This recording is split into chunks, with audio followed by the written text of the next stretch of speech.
Post, which would have been brave.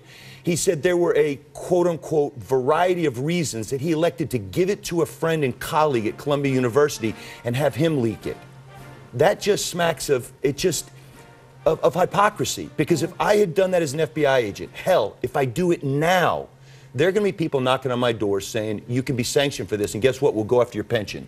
I do want to continue that conversation. That was important points. I do need to take us right now, though, to Washington, D.C., Department of Transportation, where President Trump is speaking right now.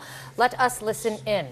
The leader of this department, and the progress is being made so quickly, but leaders and officials gathered here from across the country have all praised the work that the Secretary is doing to create a safe, modern, and reliable transportation system for the United States and for its great, great, great people.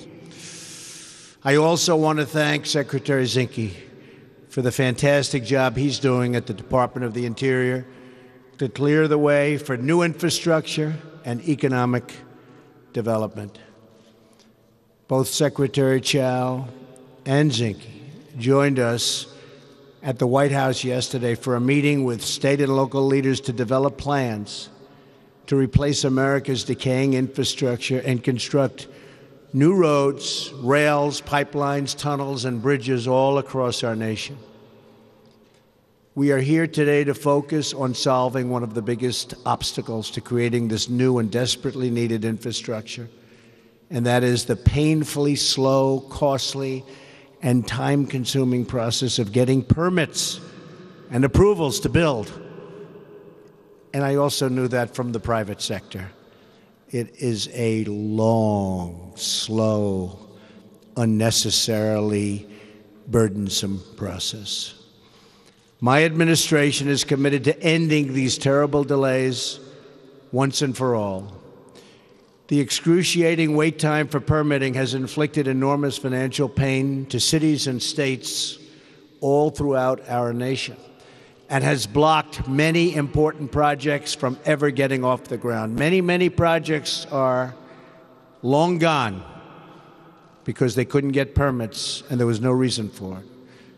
We've already taken historic steps to speed up the approvals, including the approval of the Keystone XL pipeline, which was very quickly approved. They were sitting there for a long time saying, well, that project is dead. Then I came into office, and all of a sudden, a miracle. And I guarantee you the consultants went over to the heads of the company and told them what a great job they did.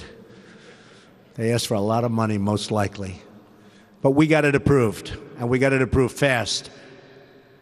I'm also very proud to say that the Dakota Access Pipeline is now officially open for business. It was dead 120 days ago, and now it officially just opened for business. Very proud of that. Hi, Bill.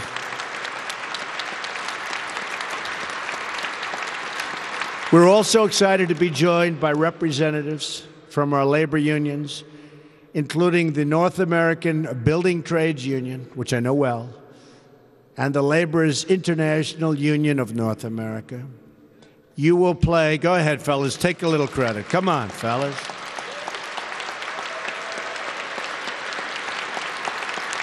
You will play a central role in rebuilding America. Very important. We're also joined as well by many distinguished members of Congress who share our total passion and desire to repair and restore America's highways, railways, and waterways.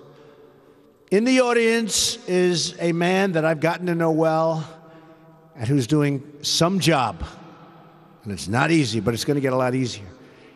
Chairman Bill Schuster of the House Transportation and Infrastructure Committee. Stand up, Bill. Thank you, Bill. Great job. Who is working very closely with us, including on our proposal to dramatically reduce airport delays by reforming air traffic control. We have an obsolete system. And I have to say, before Elaine got here, they had spent close to $7 billion on the system. Boom, a waste. All wasted. But we're going to have a great system, great new system. The top of the line, it'll be the best in the world. Right now, we're at the lowest part of the pack. It'll be the best in the world for a lot less money than they've been wasting for years. For too long, America has poured trillions and trillions of dollars into rebuilding foreign countries while allowing our own country, the country that we love, and its infrastructure to fall into a state of total disrepair. We have structurally deficient bridges, clogged roads, crumbling dams and locks. Our rivers are in trouble. Our railways are aging, and chronic traffic that slows commerce and diminishes our citizens' quality of life. Other than that, we're doing very well. Instead of rebuilding our country, Washington has spent decades building a dense thicket of rules, regulations, and red tape. It took only 4 years to build the Golden Gate Bridge and 5 years to build the Hoover Dam, and less than 1 year to build the Empire State Building. People don't believe that. It took less than 1 year. But today it can take 10 years and far more than that just to get the approvals and permits needed to build a major infrastructure project. These charts beside me are actually a simplified version of our highway permitting process. It includes 16 different approvals involving 10 different federal agencies being governed by 26 different statutes. As one example, and this happened just 30 minutes ago, I was sitting with a great group of people responsible for their state's economic development and roadways. All of you are in the room now. And one gentleman from Maryland was talking about a 18-mile road, and he brought with him some of the approvals that they've gotten and paid for. They spent $29 million for an environmental report weighing 70 pounds and costing $24,000 per page. And I said, do me a favor, I'm going to make a speech in a little while. Do you mind if I take that and show it? So I'm going to show it. Here it is. Phase one. Look at this. Okay.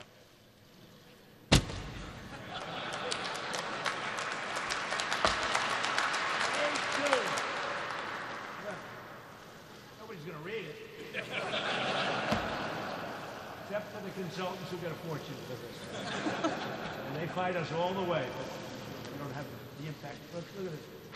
Okay, that's phase. Here's another one. They don't even know what this is. They just kept it. So this caused... I better make sure I move it. I don't want to trip on the way out. That would be a big story. Especially to trip over that.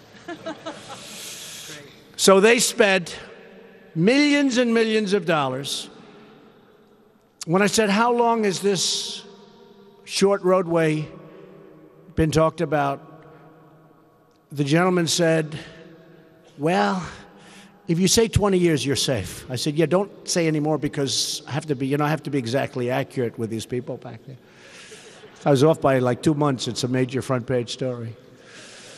But these binders on the stage could be replaced by just a few simple pages. And it'd be just as good. It would actually be much better. Because these binders also make you do unnecessary things that cost billions and billions of dollars, and they actually make it worse. As another example, the 23, if you look at it in Ohio, the Ohio River Bridge, $2.3 billion. A project amassed a 150,000-page administrative record. 150,000 pages is a 5-story tall building. Think of it. If you put the paper together, it's a 5-story building. How can a country prosper under this kind of nonsense. And I know it so well being in the private sector, but you know, in the private sector, you move and you wheel and you deal and you hope and you pray. And maybe it goes a little faster, but it's a horrible thing in the private sector also. And we're talking about reducing that for the private sector. Likewise, why should we continue to accept what is so clearly unacceptable? Oftentimes for consultants that are making a fortune because you can't do anything without hiring them, paying them a tremendous amount of money, having them write up this nonsense, you can't get approvals. And they're in the case of New York, Albany. They go to Albany, the state capital, or here they go to Washington for federal. And they want to make it really tough because that way you have to hire them. It's a terrible thing.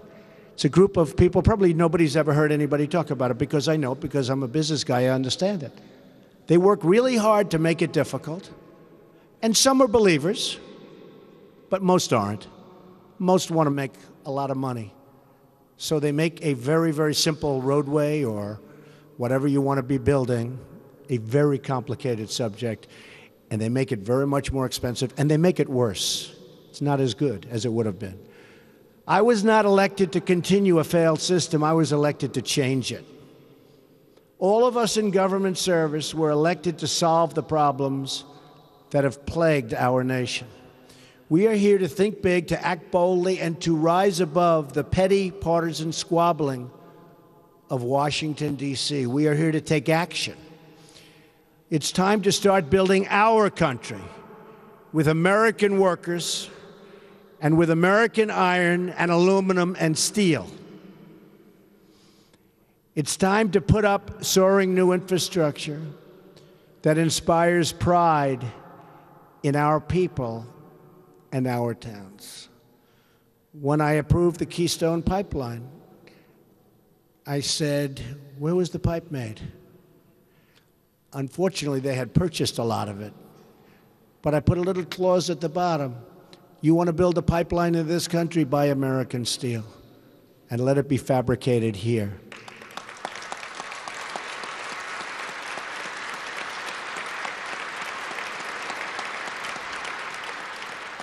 Very simple little clause written in hand, but it does the trick. It is time at last to put America first. Americans deserve the best infrastructure anywhere in the world.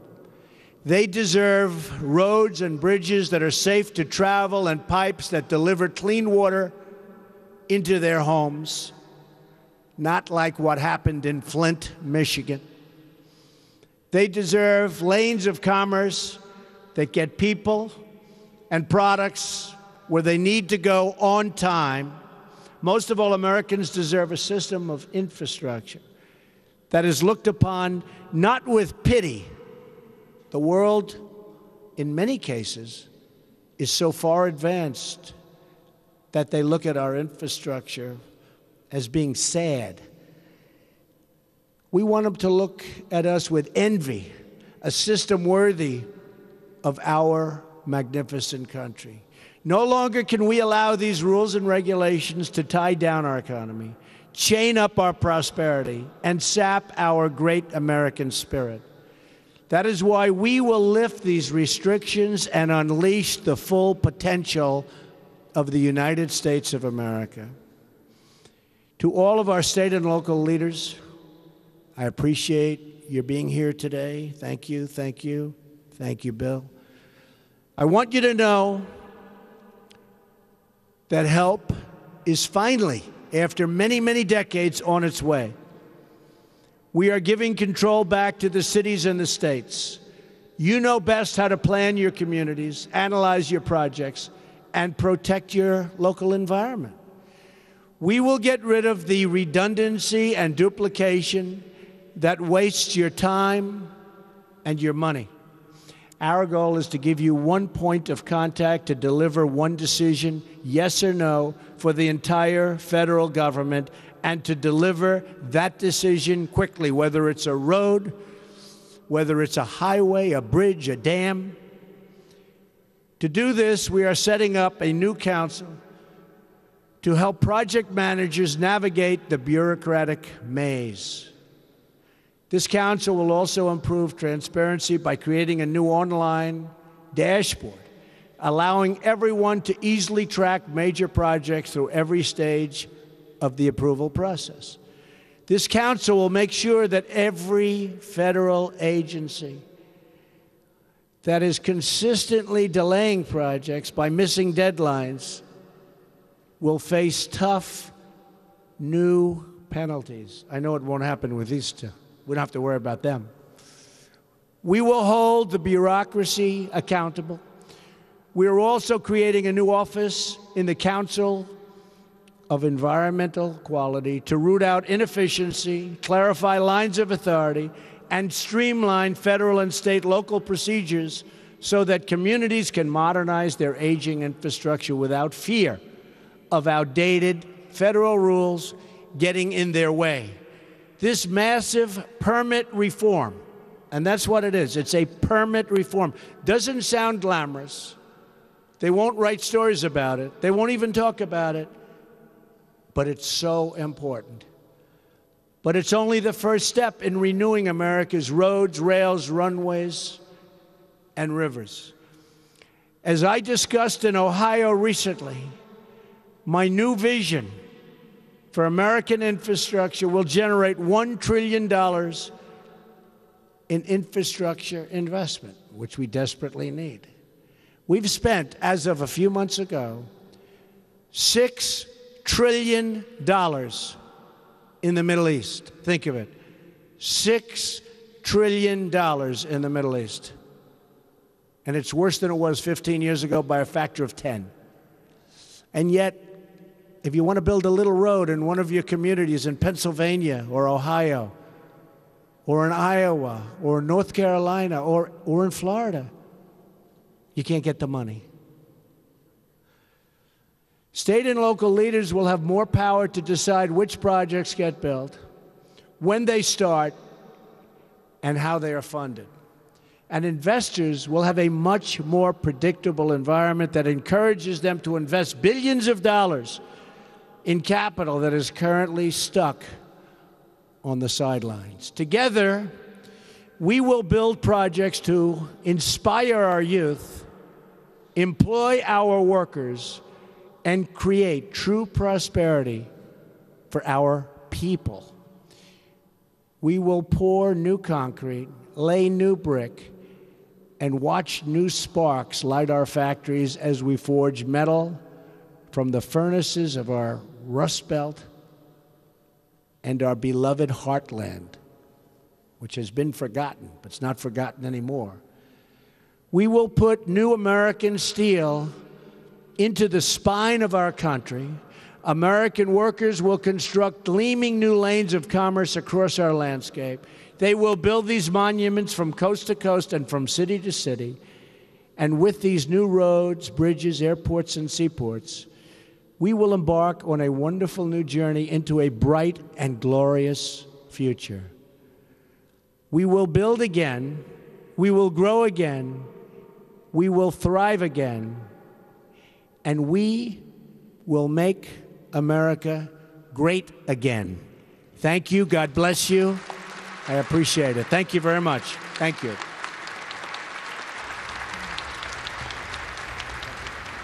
Welcome to Inside Politics. I'm John King. You're watching the President of the United States, Donald Trump, just finishing an event at the Transportation Department, part of what he had hoped to be a big week focusing on infrastructure. Of course, other things have dominated the conversation in Washington, but the president there delivering a speech where he's promising that his administration will do away what he says are incredibly burdensome federal regulations that he says slow down infrastructure projects, hurt the American economy. The president leaving the Transportation Department there, back to the White House for a meeting with Romania's president.